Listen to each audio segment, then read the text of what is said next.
প্রজন্মের ডিরেক্টররা এক জায়গায়, তাই আমাকে একটা ভালো চরিত্র আমার একটাই এজেন্ডা লাইফে, সবাই মিলে একটা ভালো এজেন্ডা।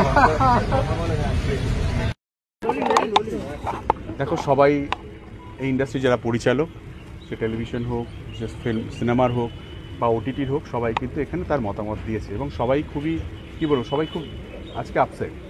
আজকে সবাই এসছে, দেখেছে রাহুল, একটাই কথা বলা হয়েছে, রাহুল ডিরেক্টর হিসেবে ফ্লোরে গেলে তাহলে কেউ ফ্লোরে আসবে না, টেকনিশিয়ানরা।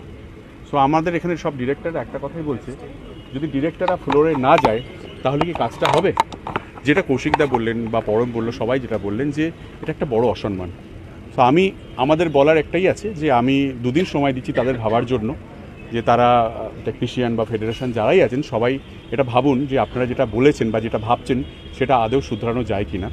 যদি না শুধরাতে পারেন তাহলে একদিন হাতে সময়, মানে আজকে শনিবার, কালকে রবিবার, সোমবার থেকে আমি সমস্ত ডিরেক্টরকে বলবো, এটা আমার মতামত, সবাই ডিরেক্টররা বলছেন, আমি সোমবার থেকে বলবো যে ডিরেক্টররা আমরা ফ্লোরে কেউ যাব না, তাহলে দেখবো কাজটা হয় কিনা। আমরা সোমবার থেকে কেউ আমরা ফ্লোরে যাব না, কোনো ডিরেক্টর ফ্লোরে যাবে না, তাহলে দেখবো কাজটা হয় কিনা। কারণ আমাদেরকেও জানার আছে যে আমরা না থাকলে সত্যি কাজটা হয় কিনা। আমাদের মনে হয় যে আমরা না থাকলে কাজ হবে না, সেই ইয়েটা আমাদের জানার দরকার। আপনি নিজে বিধায়ক হয়ে গেছে, এখন একজন ডিরেক্টর এই মুহূর্তে হচ্ছে না, কেউ তো আসেনি, শুটিং কি করে হবে? হচ্ছে না তো, না হচ্ছে না তো, তোমরা তো রয়েছো সকাল থেকে। আপনারা এক্ষেত্রে শুধু পরিচালকদের হস্তক্ষেপ চান এতগুলো বছর ধরে, এবং মেনে নেন, প্রযোজকরাও মেনে নেন, পরিচালকরাও মেনে নেন, সকলেই মেনে নেন, কেননা সকলের সঙ্গে আমরা গত 15-20 বছর ধরে কাজ করছি, এদের প্রত্যেকে আমাদের চেনা। কিন্তু আজকে রাহুলের সমস্যাটার মূলে কি আছে সেটা আগে দেখতে হবে। যে প্রতিষ্ঠানটি, যে অর্গানাইজেশনটি এখানে কাজ করতে এসেছিল, তারা বাংলা ভাষাতেই কাজ করতে এসেছিল। ঘটনাচক্রের প্রতিষ্ঠানটি বাংলাদেশের, তাই জন্য যুক্তি দেওয়া হয় তারা বিদেশি প্রতিষ্ঠান, সেই জন্য তাদের কাছ থেকে নর্মাল এখানকার যা রেট তার থেকে অনেক বেশি রেট চাওয়া হয়। তাই জন্যে তারা এখানে 4 দিন শুটিং করে তারপর ফিরে যেতে বাধ্য হন। যে তারা বলেন যে আমরা বেশি পেমেন্ট করে, যা এখান কলকাতার যা রেট তার থেকে বেশি পেমেন্ট করে আমরা আমাদের বাজেটে কোলাতে পারবো না ভাই, তোমরা আমাদের বলছো যে সেটা না হলে কাজ করতে পারবো না, আমরা নমস্কার, আমরা ফিরে যাচ্ছি আমাদের নিজেদের দেশে। এইভাবে তারা চলে যায়, ফেরত যায়। হ্যাঁ,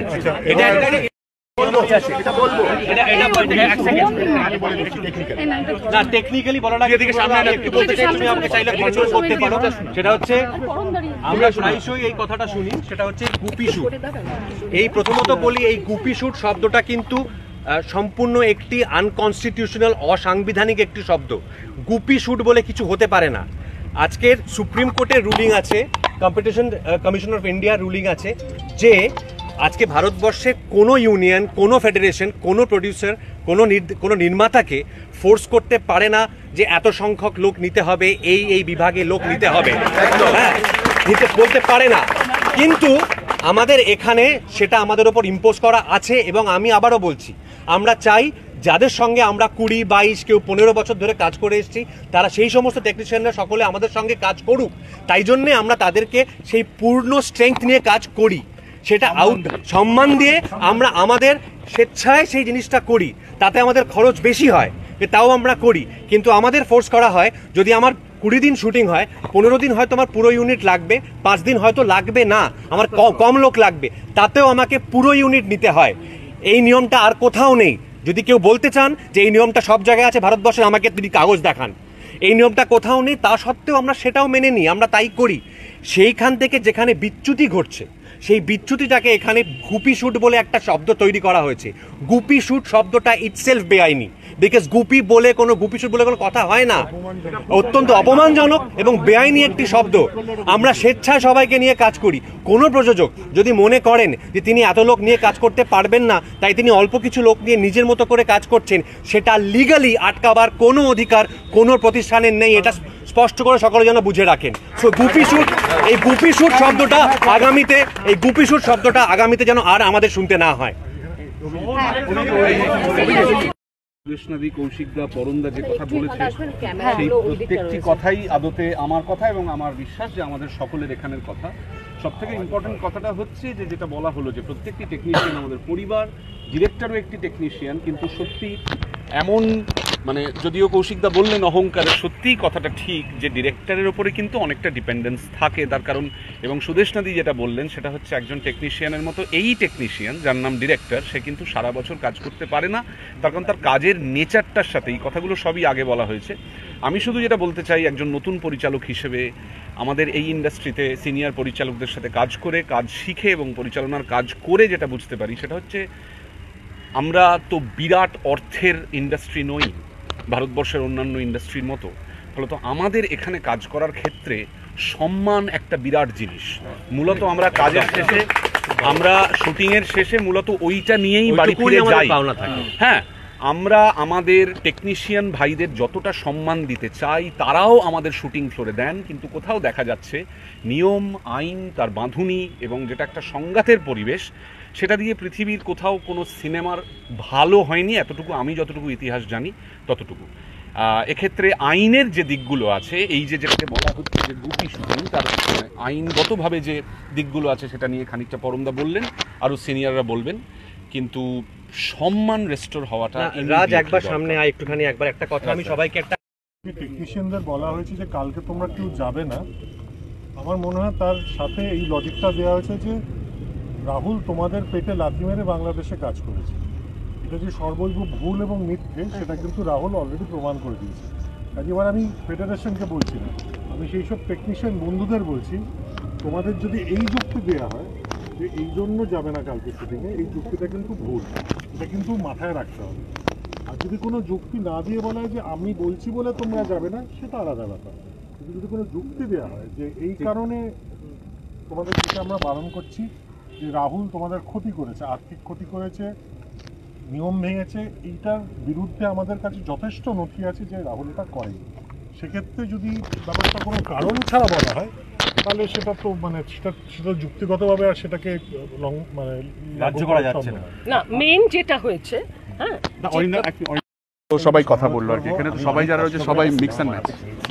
আমি সেই সিনেমাটা শান্তি করে বানাতে চাই, আর আমার কোনো কিছু বলার নেই। বাদ বাকি আমার সিনিয়রেরা আছে, আমার ভাইয়েরা আছে, সবাই আছে, তারা যা বলবে সেটাই আমার ডিসিশন। Thank you. একটা জিনিস আছে, সেটা হচ্ছে যে সুদেশনাদি এখানে ডিরেক্টর্স গিল্ডকে রিপ্রেজেন্ট করছেন। ডিরেক্টর্স গিল্ড কিন্তু ফেডারেশনেরই একটি বডি। ডিরেক্টর্স গিল্ডে কিন্তু রাহুলকে সাসপেন্ড করেছিল, কেননা কিছু নির্দিষ্ট অভিযোগ রাহুলের, নির্দিষ্ট নয় অ্যাকচুয়ালি, কিছু অনির্দিষ্ট অভিযোগ রাহুলের নামে আনা হয়েছিল।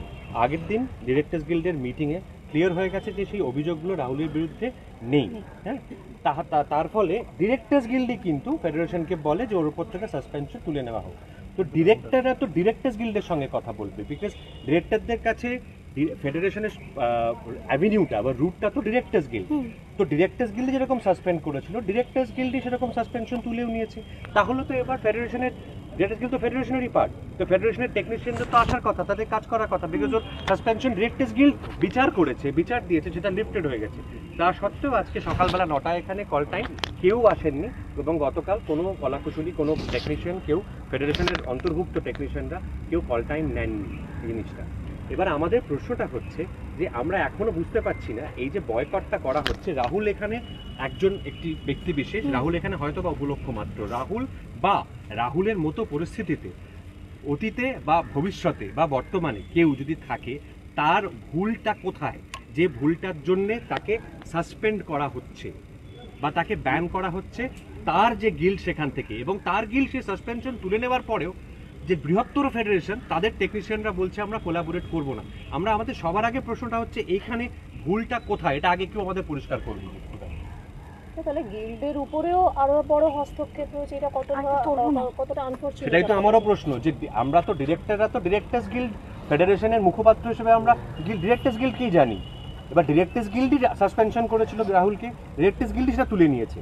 তো তাহলে ফেডারেশন এসে আচমকা বলছে যে তাদের কোনো টেকনিশিয়ান আমাদের সঙ্গে বা রাহুলের সঙ্গে কাজ করবে না এই প্রজেক্টে। সেটা কেন, মানে কারণটা কি? সকাল থেকে কাজ বন্ধ সম্পূর্ণ, কোনো টেকনিশিয়ান আসেননি এবং কেউ আসেননি, গতকাল কেউ কল টাইমও নেননি, সম্পূর্ণ কাজ বন্ধ।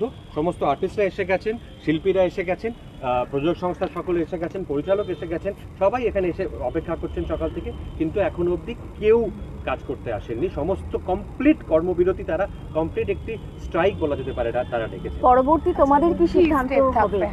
এটা বলতে পারি, হ্যাঁ, আমার একটা খুব গুরুত্বপূর্ণ কৌশিকদা বলবে, অনির্বাণ বলবে, পরম বলবে, সৃজিত বলবে, মনিদা বলবে। হ্যাঁ, আমি আমার দিক থেকে একটাই কথা বলছি যে এই পুরো জিনিসটা গত কয়েকদিন সপ্তাহ ধরে চলছে। মাইক দিলে হবে না, মাইক দেবে, মাইক দরকার। কয়েকদিন ধরেই চলছে এবং আমাদের বলা হয়েছিল যে ও দোষ করেছে, ও রাহুল মুখোপাধ্যায় বাংলাদেশে গিয়ে গোপনে শুটিং করেছে কাউকে না বলে, এবং সেটা অন্যায়, বেআইনি। পরবর্তীতে আমরা প্রেশারাইজড হই এবং এটা তখনও ওরা বলে যে ওর সঙ্গে কোঅপারেট করবে না। তখন আমরা ওকে কিছুদিনের জন্য কর্মবিরতির জন্য 3 মাস বলি, কিন্তু তারপরে আমরা দেখি যে কোনো বিষয়ই কিন্তু ও কোনো বেআইনি কাজ করেনি। তার কারণ সব পেমেন্ট এখানে হয়ে গিয়েছিল। এটা একটি বিদেশি সংস্থা এখানে এসে একটা ছবি করার কথা বলেছিল, 4 দিন শুটিং হয়েছিল এবং হয়তো ওরা বলেছিল 14 দিন বা 20 দিন হবে, কিন্তু সেটা তো সেই প্রযোজক সংস্থা বলেছে, সেটা তো পরিচালক বলেনি এবং ওদের পোষায়নি বলে 4 দিন পরে শুটিং বন্ধ হয়ে যায়। এরপর ওরা চলে যায় এবং সমস্ত টাকা পয়সা দেওয়া হয়ে যাবার পর রাহুলকে ওরা ডাকেন বাংলাদেশে এবং সেই বাংলাদেশে গিয়ে ও রেকি করে ওখানে ও এবং মধুরা শুটিং করে। মধুরা হচ্ছে ক্যামেরাম্যান এবং এখানে কোনোভাবেই ও কাউকে, ওরা ওদের মতে যে ও কেন বলে যায়নি, কিন্তু আমার মনে হয় এবং আমরা পরিচালক সংস্থা মনে করি প্রত্যেক পরিচালকের স্বাধীনতা আছে কোথায় কাজ করবে, কোন সংস্থার সঙ্গে কাজ করবে তা, এবং এখানে ও বেআইনি কিছু করেনি। যদি এখানে পয়সা না দেওয়া হতো, যদি এটা এখানকার কোনো প্রযোজকের কাজ হতো, তাহলে ওর বাধ্যবাধকতা ছিল এখানকার টেকনিশিয়ানদের নিয়ে যাওয়ার, কিন্তু ওখানে তো বিদেশের মাটিতে বিদেশি সংস্থার হয়ে ও কাজ করছে, সেখানে প্রযোজকের যারা বা ওই দেশের যারা তাদের নিয়ে ও কাজ করতেই পারে। এবং আমরা তো এটা দেখেছি অন্যান্য ডিরেক্টররাও করেছে, কেউ কোনোদিন তাদের বিরুদ্ধে কোনো রকম পদক্ষেপ নেয়নি। আজ কেন রাহুলের বিরুদ্ধে এই কর্মবিরতি? দ্বিতীয়ত এই কর্মবিরতি ব্যাপারটাই কিন্তু ভুল, কারণ কর্মবিরতি কারুকে করতে পারি না, কারণ আমরা তো ওর কাজটা এনে দিচ্ছি না।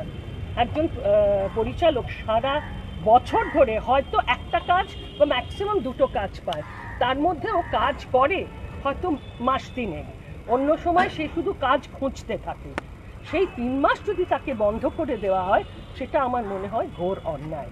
সেই জন্যই আমরা এই পদক্ষেপ নিয়েছি এবং আমরা চাইবো যে এর সুষ্ঠু সমাধান হোক, এবং আমরা ডেফিনেটলি ফেডারেশনের প্রত্যেকটি কলাকুশলীকে সম্মান করি এবং আমরা চাই যে ওরা আমাদের সঙ্গে কাজ করুক।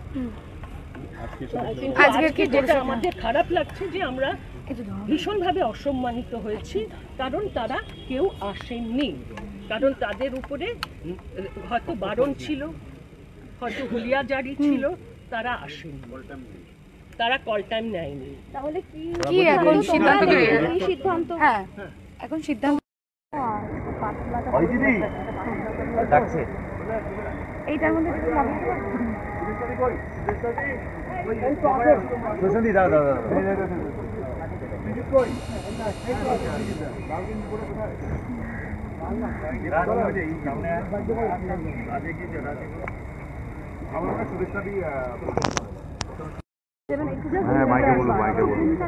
এক মিনিট দাঁড়া, এখন তুমি এদিক দিয়ে চলে এসো না। হ্যাঁ দিদি, তুমি ওপাশ দিয়ে বিশ্বস্বর একটু পিছিয়ে গেলে না সবাই, হ্যাঁ হ্যাঁ হ্যাঁ, একটু পিছিয়ে যাও।